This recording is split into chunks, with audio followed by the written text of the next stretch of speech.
Alright, what is up guys? Today I'm going to show you exactly how I traded the NASDAQ range this week and the banger trade that I took today that printed me a lot of money. So let's break it down.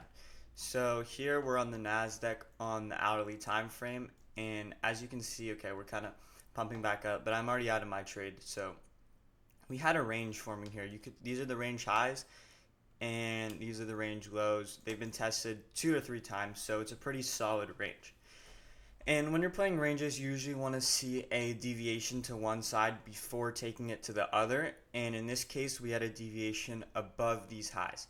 And also, this goes into confluence with what I was saying last week when I made the video on Friday, that I think some of the steam is coming to an end on the NASDAQ and it's starting to slow down. So I had that kept in mind, as well as once I saw this, I mean, you can use some deviation fibs or just see that it's a major deviation above the range. So hold on, we could put those on. Yeah, so these are my range deviation fibs, and it pretty much ticked exactly into the area. And then what happened was we came down back under this range, and then we swept out these lows. Once I saw us coming back into the range, I was a little bit bearish. These hourly closes back under here means that there isn't enough pressure to just hold above these range highs and continue higher. So then at that point I was like thinking I want to take some shorts. And then what is the other confluence? Well, today at market open, let me go on the 15 minute. Okay, so at market open we had this attempt to push up, and this right here, this high that we made today, is pretty much in line with the range highs. And then we had a strong move down, creating this inversion here.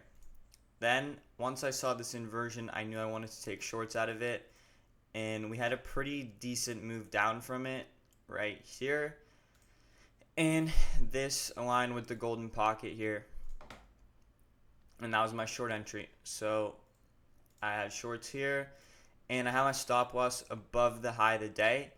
In my opinion, if we would have came up and taken this, we could have just retested these highs and the range deviation would be invalid. So I set my stop loss above there. And then for the take profit, I was eyeing the monthly open. So let me get that marked down.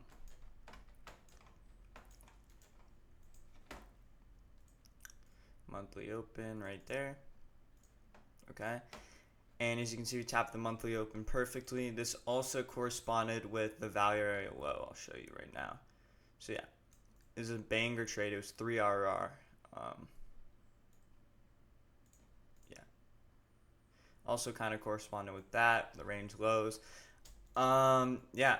So that was pretty much the trade I took today, and exactly why I took it. Super simple, super easy breakdown on how to trade ranges. Now we're kind of coming back up. I'm out of this trade already, so it doesn't really matter. But I would like to see these lows get taken eventually on the NASDAQ. And if we hold this high here, I'm pretty confident that the lows will get taken.